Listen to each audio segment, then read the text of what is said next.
Manx Radio Podcasts, powered by Shaw. Well, hello and welcome to Countryside. I'm Simon Clark. And I'm Kiri Kermood.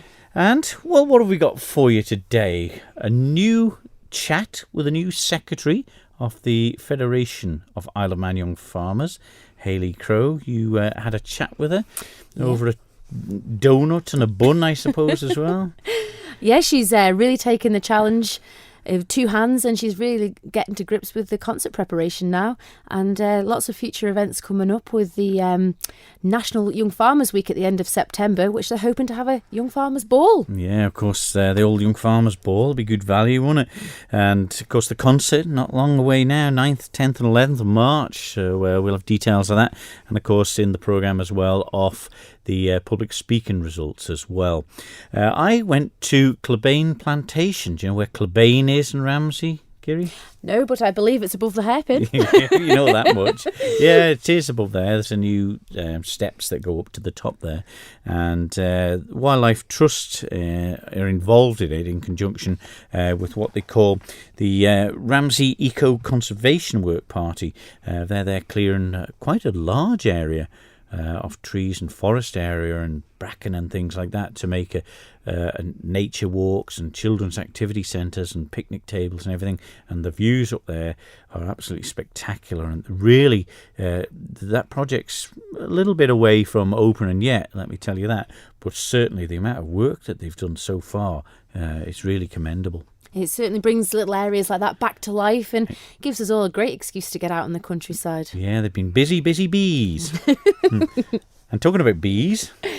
Yes, I caught up with the visiting lecturer, Roger Patterson, a regular to the Isle of Man now, and he was giving us our winter update and how we should look after the bees through the winter time. Yes. Very special to us here and our disease-free bees. Yes, touch wood. Oh, definitely. Well, let's listen to Countryside then. Manx Radio's Countryside is brought to you by NFU Mutual.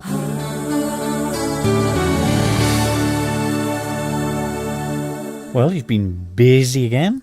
We're very proud of the Isle of Man bees, and a lot of the people that come over, to do talks and everything like that with the Isle of Man beekeepers, Kiri, are very passionate and enjoy coming over here, isn't it?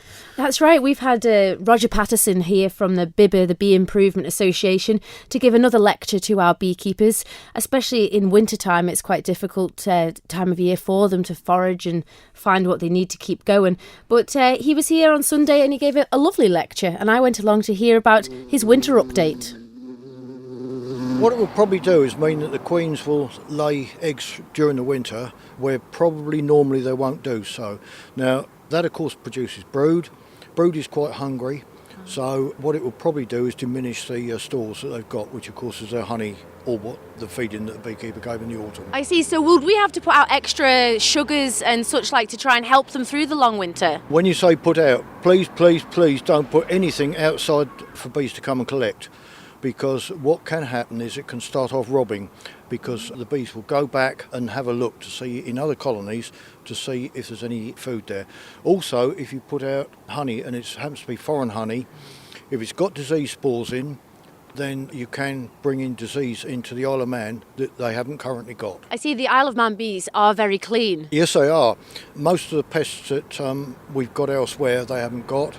Their disease rate is very, very low too. When the bees go into the hive for the winter period, do they hibernate? Will they sleep or just slow down? No, they do what's called cluster. The whole colony goes for the winter, the queen and the workers. The drones die off in the autumn. But what happens is that they close down and pack very tightly together so they can keep themselves warm. And they pack just underneath the food, so effectively they eat up onto new food all the time. And will you get any pests trying to get in the winter time? Because it's obviously quite cold for everybody, like mice and birds and such like. Mice can be a problem. If you've got a gap of more than about 8 millimetres, mice can actually get in because they can sort of collapse their skulls to get in a narrow gap. So what the beekeeper's got to do is to put what are called mouse guards on the front of the hive. Of course, they don't have that problem in the wild because they're living in trees. Mice can't get up there. And woodpeckers can be a problem as well. Yeah. Now, I'm talking about green woodpeckers, which I didn't think you had, but now I'm told that you have actually got green woodpeckers here. Oh, wow. So I'm told. They're the only ones that they can knock a hole in the side of a hive in 5 minutes. I've seen them do it. we've got problems and we've got to put up woodpecker guards. Of course, what they're doing is they're after the insects inside. And in most years, they only do it when it's cold. So would you think a harder, colder winter would be more suited to the bees? Yes, bees survive cold winters really well. It's not cold that kills bees, it's usually damp.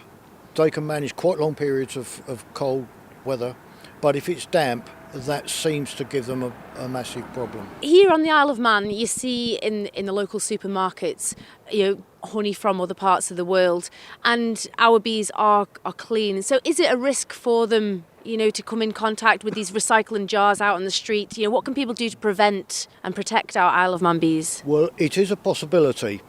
There are two diseases. They're both bacterial diseases. One is spore forming, the other one isn't.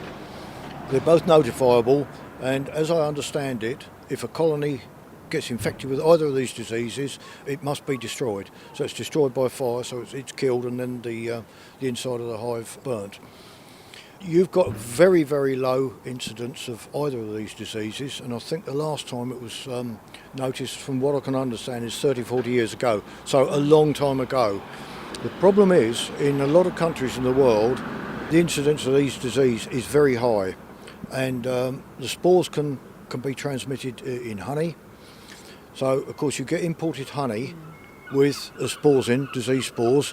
If somebody then puts in a half-empty jar or a honey bucket or something out, then bees can go in, feed on it, and then take the infection back to the hive. So if you do put honey jars out, please wash them out first. But you've seen a marked improvement in the temperament in the Manx bees. Yes, one of the problems they did have was a bit of aggression in some of the colonies.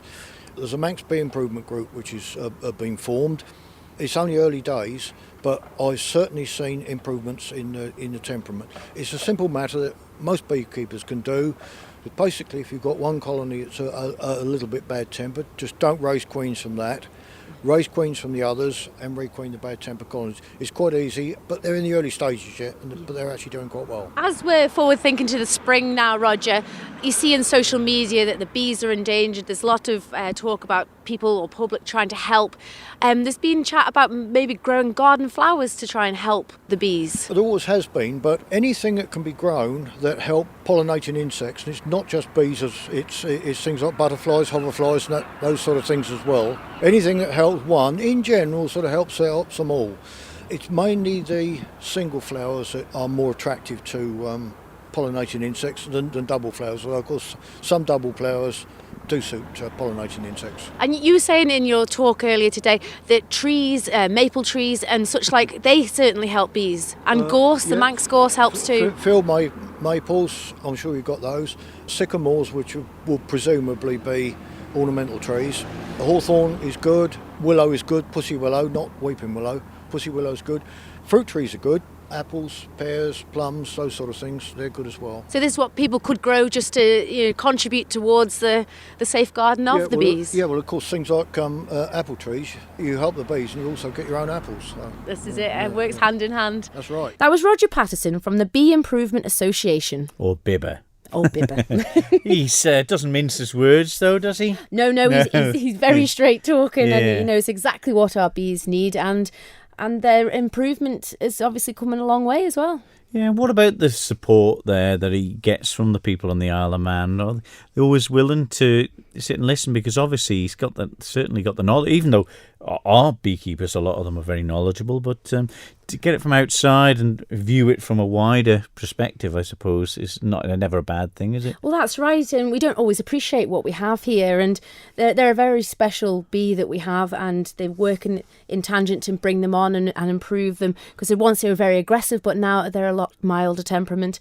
But the disease, they can't put it out there. Don't import honey and other products from around the world to try and safeguard our disease-free bees, and don't import any bees from other parts of the world either. So that message has got to be brought to the forefront every time, really. I know. We don't want to see passports for some bees and things as no well, way. do we? But I suppose, changing the subject, it's not that far away from the annual Young Farmers Concert for 2017. It was a very popular event. well, for the general public, maybe not for one or two politicians or farmers that are in the firing line at times, but it's greatly supported. And of course, a new secretary who will have a lot of work to do ahead of this year's event. That's right. I nipped along to see Hayley Crowe, our new Federation of Young Farmers Secretary, to see what plans they had for the forthcoming year and also to see what the preparation was for the annual Young Farmers Concert. It definitely feels different to be on this side. I've never been a secretary of a club. I've been vice chairman and chairman of Central, but never a secretarial role. So it's definitely a little bit different to be organising the events rather than competing in them. But it's something that I'm looking forward to taking on the challenge with. And it's only a few weeks away from the big event, the Young Farmers Concert. Yeah, it is. Don't wind me up about that. That's the one that I think everybody's most nervous about. But Angela, the previous secretary, she's been absolutely brilliant. She was so organised that it's been really easy to pick up everything from her, and she's available if ever I need her. She's just there. I can give her a call and find out different bits of information if I need to. But I think at the moment I feel like I've got it under control, but ask me that again in a couple of weeks' time, I might tell you something different. A lot of organisation obviously goes into it, but one of the main things is the charity you have to pick each year. It is, and our vice chairman has picked the charity this year, Isle of Man Bowel Cancer, so there'll be a retiring bucket each night to raise money for them. Also, the public can get involved that night with a lucky programme as well. They can. A programme's £1, and again, that money goes towards our charity. If you win in the lucky programme, then you get tickets for next year's concert. So it's definitely worth putting £1 in for that. But there's so many young farmers taking part in this concert now. You know, it's singing, dancing, acting. It's a great platform for them to get started to do something in the future. It is. There's quite a few members that do take part in different associations, you know, if they enjoy singing and dancing, or whether they're involved in gymnastics or in one of the choral unions or something like that. We do have a few members, and it definitely is a good platform. If you've enjoyed it, you can easily move into one of those things. But the Young Farmers has always been a sporty movement as well. You've now got a netball team, and you're doing a summer series as well. Yeah, the netball team seems to be going from strength to strength. That started off a few years ago when the young farmers were challenged to a series by the police. We played them at netball, rugby and hockey, and so we're going to invite them to do that again in the springtime. The police seem really excited about it, and I know that our netball girls are definitely excited because they, I think, got a bit of a trounce in the last time, but hopefully I think they're going to be a bit more competitive this time round. But it's not on just basically on the Isle of Man. You do travel with these teams as well. It's a great chance to get off the island and compete at national level. We did try to get a team together for the football tournament, but the timing of it is just wrong for us. It's February and we weren't really aware of it. We tried to get a team together, but it was a bit short notice. But there is definitely opportunities to travel to play sport. I know I myself went a few years ago and played hockey. We went to the Northern Area and we were the winners of the Northern Area for the hockey, and the Isle of Man hosted a sports tournament a few years ago. You know, it'd be great if we could look into doing those sorts of things as well, because there are so many people involved in the Young Farmers movement that are involved in sport as well. It's a great way to attract new members, you know, and people really enjoy it. And towards the end of the year, you have your fun Young Farmers Week. It's a national event that you're taking part in, and the Isle of Man Federation are going to host 7 days events. Well, we are hopefully going to. We're setting ourselves a bit of an ambitious target, again with the hope of raising the profile of the young farmers, attracting new members. Rather than events for us to compete in, we're hoping that we'll be able to put events on for other people to compete in, whether that might be new members, past members. We've got a few things that we're thinking of running. We just need to bring all of our ideas together and see what we can formulate for that. But it should be a great week. It was started last year and we're hoping to build on that this year and make it a brilliant week. And you'll obviously have your traditional events like your Stubbs quiz, your stock judging, just regular events throughout the year as well. Yeah, we do. We've got our individual public speaking competitions. There's team public speaking. We've got a Stubbs quiz coming up in the next few weeks. The quizzes seem to be really popular. There are some events which have dropped by the wayside. For example, the sheep shearing, that's disappeared off the scene just the way that the membership is, but we have chatted potentially about starting that up again this year. Somebody suggested to us that we did a 24-hour sponsored shearing event, which could be brilliant for the public. So we're again working on the details of that, whether we can work that into our programme of events, but that would be something that would be brilliant to bring back into the... Because a lot of the agricultural things seem to be dying out. A lot of the members are more town folk, I suppose you could put, but they can get involved, they can learn and they can practice and go forward with the agricultural events as well. Yeah, that's what we find. A lot of our members, they come in because they've been perhaps in the concert or they've maybe been involved in public speaking or a sporting event, but we try to bring them along, get them involved in stock judging. There are always people on hand. If it's an obscure event that you think you don't know anything about, there will be people on hand to give you training. It's a great way to just get out into the Manx countryside and experience something completely different. And they can get in touch with you, Hayley, through the Facebook page. They can contact us on Facebook, Isle of Man Young Farmers, or if they want to, they can email iomyoungfarmers@manx.net, and I'll pick those up and I'll be able to answer any queries that they have. And there'll be a list of forthcoming events and such like on the actual Facebook page as well. Yeah, if you have a look on our Facebook page, we try to put all the details of our events, the things that are up and coming. Each of the clubs have got their own Facebook pages as well, so you could search for Central, Eastern, Northern or Southern Young Farmers Facebook pages if you wanted to get involved specifically with a club, or you can come through the Federation and we'll put you in touch with any types of events that you might be interested in. And the Young Farmers concert practices, they'll just be about to get started now? Just about. Some of the clubs have been practising since before Christmas, I think. It is starting to get really serious. Some clubs meet in December to have a chat about things. If you leave it till after Christmas, then those 9 weeks between Christmas and the concert seem to just disappear in a jiffy. So I think some of the clubs are practising hard dancing twice a week at the moment, and people will be trying to find different bits of material, topical things from the last year that they can put in the concert. I know there'll be a few people that are probably feeling worried about this time of year, whether they don't do anything stupid in case they get a mention in the concert. Or you've got the other side, people really enjoying it, they feel a bit famous. But it's not too late to get involved and actually take part in it? No, definitely not. If you really wanted to, you could contact me or one of the clubs and we could put you in touch. That's not a problem at all. That was Hayley Crowe, the new secretary for the Isle of Man Federation of Young Farmers.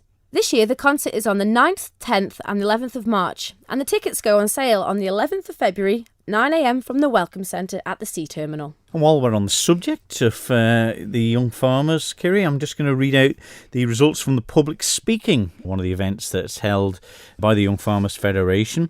And in the junior class, first place was Ellie Kane from the Central, with her talk about my brother's obsession with females, which I did learn to believe was about actually the cows at the end of it all. Second place was Charlie Morrie from the Northern, things I learned about myself at work. We'll not go into that one. And third, Percy Hampton from the Southern with his holiday to Lapland. In the senior section, first place was Southern's Rachel Kringle with her talk about social media. John Cacken from the Northern was second place, If You Could Read My Mind. And that was pretty good to get second place in his first event. And joint third was Jamie Watterson from the Eastern with My Favourite Season, and Sam Morrie from the Northern, Could I Live Without My Mobile Phone? Ooh. Well, you couldn't, could you? Certainly not. No.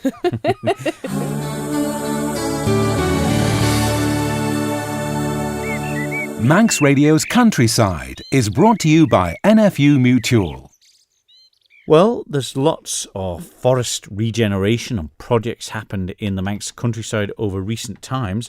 One such project is happening above the hairpin in Ramsey in the Clubane plantation.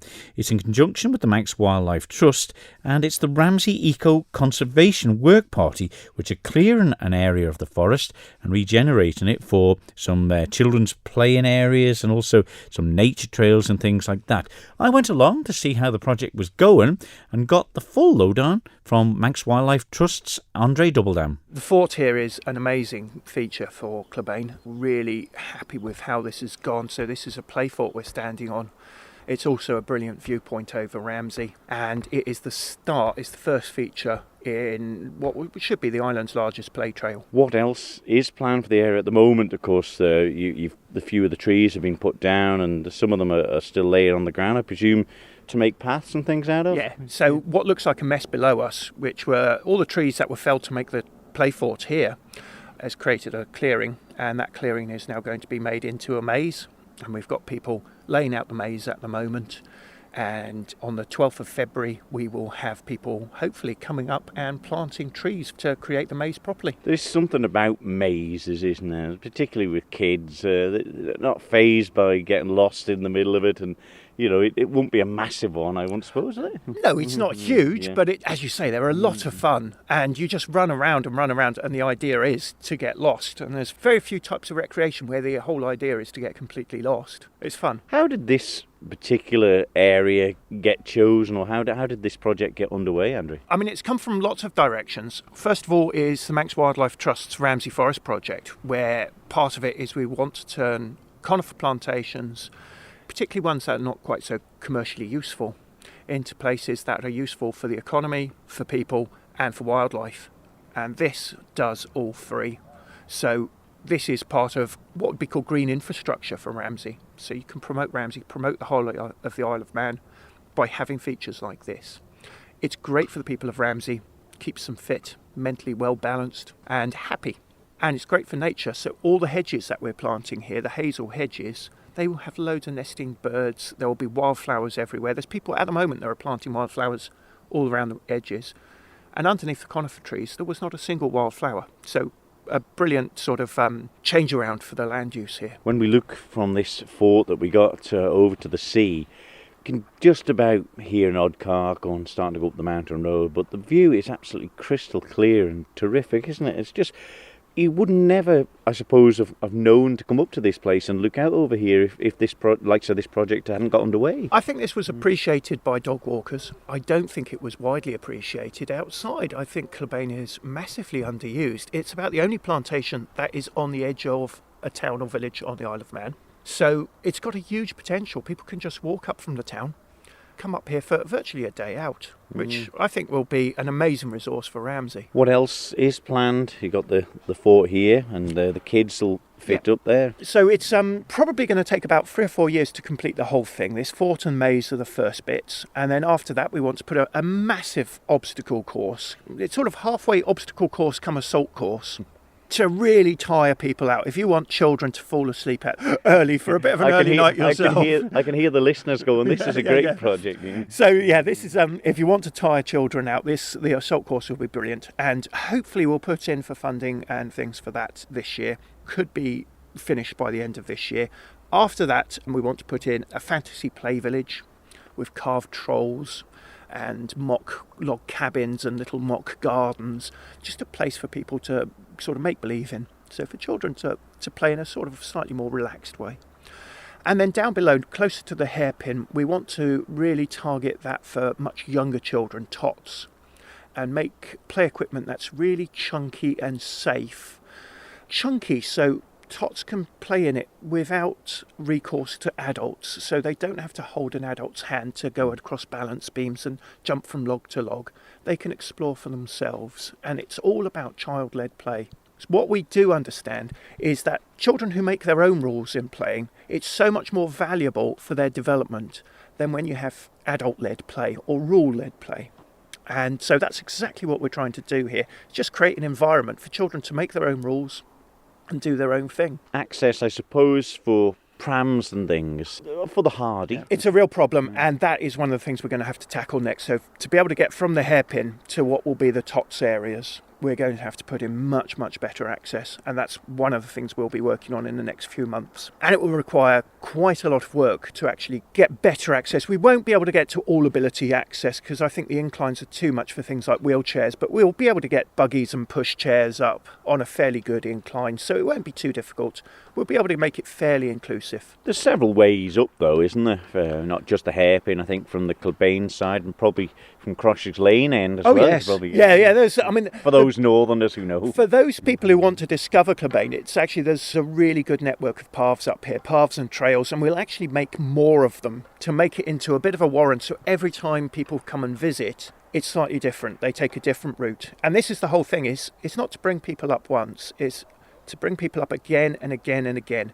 Children who have not got the habit of just going for walks and recreation by the time they're 12 years old will probably go into adulthood without that habit and tradition. We want to grab them before 12 and make it seem so exciting that when they become adults, they take their children out to play in the countryside again. That's the whole goal. Well, that's a great aim. And work party today that are helping out, to just tell us what they're up to today. We've got a couple of people there planting some wildflowers. They're planting in bilberries and wild garlic. So 2 things, really sensory things for the smells and the tastes. Also lots of other wildflowers going in, ferns, grasses, everything that will make this place feel alive and full of wildlife. We've got a lot of the other teams they're building in steps. So this is a maze, unlike a lot of mazes. Unfortunately, Kilbane Plantation, we couldn't order it flat. So it's a maze with a lot of steps in it. Hopefully that'll make it more exciting. So we've got teams putting in steps, clearing paths. We have to clear the paths properly so that when we come to plant the trees in a fortnight's time, on the 12th of February, people will know where to plant the trees and where not to. So we don't want people planting trees where the paths are. On the 12th of February, you say the tree planting. Are you looking for volunteers to come and help with that? We're looking for everyone. People that will come along just to plant 1 tree, plant 10 trees, plant 50 trees from all ages. We just want people to come up and have a good time, to experience the place and to see it develop. Because at the moment, it looks like a bomb's hit the place. It looks an absolutely abominable mess at the moment.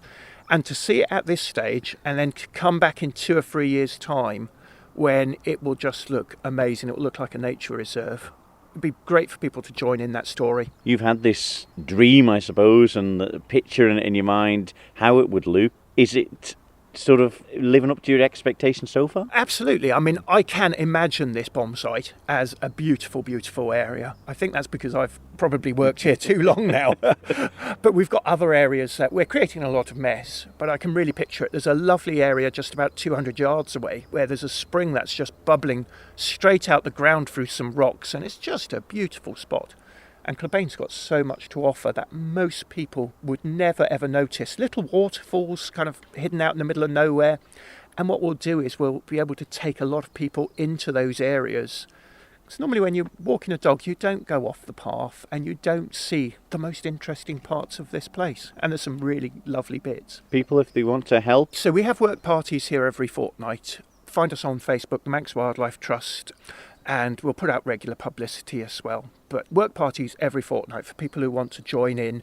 It's mostly going to be things like step building, putting in benches, putting in paths, planting trees, planting wildflowers. We'll just keep going. As I say, it'll take 3 or 4 years probably for this project to be done, for us to finally say we have got the best, biggest play trail on the island. And I think it will be. Manx Wildlife Trust's Andre Doubledam, who's the project manager at the Ramsey Eco-Conservation Work Party, which have been held on the Sundays to clear that area of forest into a wonderful area for young and old alike. Do you spend much time in the forest areas of the Isle of Man? No, not really, but we tend to get into aracy plantations sometimes when the cows go for a wander. But no, the mountain bikers, you see them out there regularly. But they're beautiful places in the spring and into May when the bluebells all come out. And I think this will be a great place to go in Ramsey at the Hairpin. The view from up there when it's finished will be spectacular. It really is a nice place and something different. But no, it'll be lovely for children to have the opportunity to go on the nature trails and enjoy these sites. We have some spectacular views here on the Isle of Man, and this is just another one that gets us out of the house and into the countryside. Yeah, and I suppose saves paying the forestry board to get them all down too, doesn't it? But no, it's great that they're using these areas, that I suppose we're not bad. I suppose we're blessed that we got quite a bit of acreage of plantation on the Isle of Man, and that they're using it wisely. Yeah, and in a conservation sense as well, isn't it? Because they're doing it all properly. They're skimming the things off the trees to use as shavings, for the footpaths and things like that. So a lot of it is quite self-sufficient as well. But products. Really are putting some good hard toil in up there, and I'll take my hat off to them and my wig. Manx Radio's Countryside is brought to you by NFU Mutual. Well, it would all link together beautifully in this week's Countryside in the real world, Kiri, wouldn't it? Young farmers helping out with the conservation group at the Clubain plantation, eating honey sandwiches. Wouldn't it just? Yeah, it would all link together nicely. Next week, we'll be back with more. You wouldn't know what we're going to find in next week's Countryside programme. So until then, from me, Simon Clark. And me, Kiri Kermode. We'll see you next week. Bye-bye. Bye-bye. Don't sit in the slow lane. Join the fast lane right now with Shaw's all-new Superfast Plus broadband. Enjoy more bandwidth, amazing speeds and the best value on the island from just £23.95 per month. So don't be left behind. Get a piece of the high-speed action with Superfast Plus broadband from Shaw. For details, visit our stores in Douglas, Ramsey and Port Erin or click shaw.com. Love being Shaw. Terms and conditions apply.